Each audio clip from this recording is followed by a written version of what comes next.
Hello les girl boss, aujourd'hui on se retrouve pour une nouvelle vidéo et cette fois-ci pour les assistantes virtuelles parmi vous, je vais vous parler de quels services vous pouvez proposer aujourd'hui en tant qu'assistante indépendante. Donc je vous invite mesdames à prendre des notes et à réfléchir dès maintenant aux offres que vous allez pouvoir proposer. C'est parti.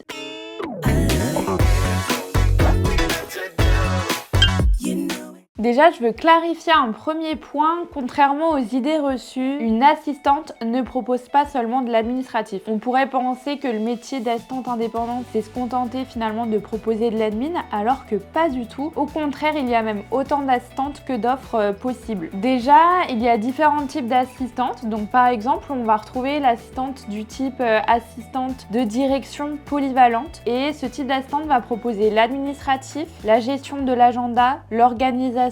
Elle va être assez polyvalente et elle va même pouvoir prendre en charge la précomptabilité, donc c'est-à-dire recueillir les éléments comptables pour les transmettre au comptable directement. J'ai aussi certaines de mes clientes qui sont spécialisées en tant qu'assistantes pour les organismes de formation, comme Mélanie ou Candy par exemple. Elles vont pouvoir les accompagner à réussir leurs audits Calliope, obtenir leur certification et les accompagner également à gérer les stagiaires, les apprenants au sein des formations. Donc là aussi par exemple, c'est une expertise qu'une assistante peut proposer. Celle qui va travailler plutôt avec des coachs, elle va également pouvoir gérer la partie customer care, donc animation auprès des clients, par exemple mise en place d'un Discord, mise en place d'une plateforme d'échange avec les clients, réponse à leurs questions, onboarding, donc c'est-à-dire accueil des clients, offboarding, donc aussi quand on a terminé la formation, donc clôturer avec les clients. En résumé, apporter la meilleure expérience client possible. Ça, c'est également une expertise qu'une assistante indépendante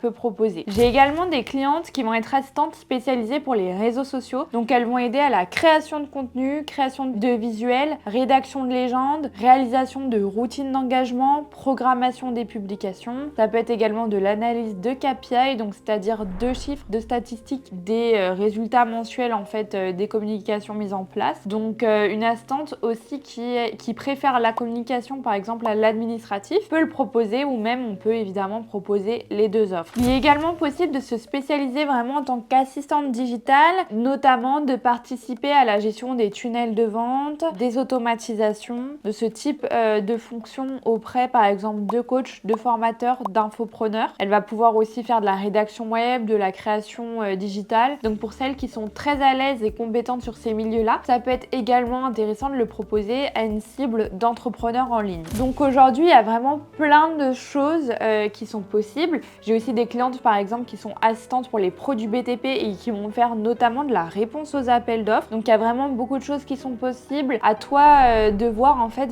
qu'est-ce que tu as envie de proposer, quels sont tes domaines de compétences, quelles nouvelles compétences aussi tu aimerais développer pour la proposer à tes clients et comment finalement grâce à ça tu vas te démarquer sur ton marché. Il est possible là-dessus de facturer soit à l'heure, donc à 35, 40, 45 euros, 50 euros de l'heure. Il est également possible de facturer au tarif à la journée, ou encore il est possible de facturer au forfait mensuel. Donc là-dessus, pour le coup, c'est une question de choix. Je dirais qu'il n'y a pas une solution qui est meilleure qu'une autre. C'est toi comment tu te sens à l'aise de faire ta facturation. Je te conseille quand même de traquer ton temps avec Toggle pour voir combien de temps tu passes sur une mission client, est-ce que tu es rentable, notamment voilà, pour voir par rapport au temps vs ce que tu as facturé à ton client. Ma recommandation après sur ton offre va être évidemment de mettre en place une offre que tout le monde comprend, avec une vulgarisation de la promesse, du contenu, pour pouvoir bien la travailler, communiquer dessus, travailler le marketing autour de ton offre et communiquer dessus via les réseaux sociaux, via du contenu et la présenter en appel de vente à des entrepreneurs qui peuvent être intéressés, pour qui ça répond à un réel besoin. Donc mon premier conseil, essaye de voir quel type d'assistante tu as envie d'être. Est-ce que tu as envie d'être une assistante de direction polyvalente? Est-ce que tu as envie de faire que de l'administratif? Est-ce que tu as plutôt envie d'être une assistante digitale, une assistante d'organisme de formation? Je l'ai pas dit, mais aussi une assistante juridique. J'ai des clientes qui ont une expertise sur le juridique. D'ailleurs, ça se facture plus cher, donc c'est aussi une possibilité à proposer. Quel type d'assistante tu as envie d'être? Et à partir de ça, quel type d'offre tu as envie de proposer? Tu peux choisir d'avoir une offre précise, ou tu peux aussi également en avoir plusieurs si tu es plutôt polyvalente et que tu as envie de proposer à la fois de l'administratif, à la fois du customer care, à la fois de la communication par exemple. Ensuite, détermine bien ton prix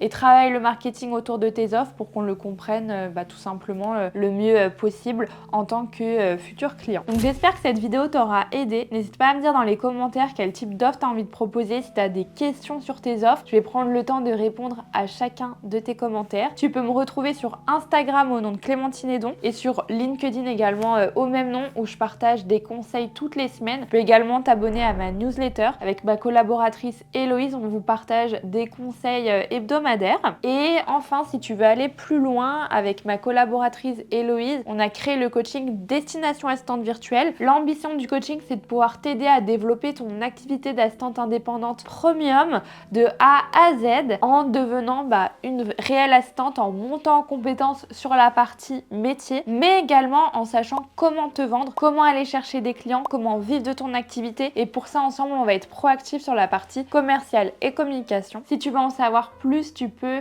découvrir le programme. Le lien de ma page va être dans la description et réserver un appel de vente avec moi. Merci les girl boss, on se retrouve très vite pour une prochaine vidéo.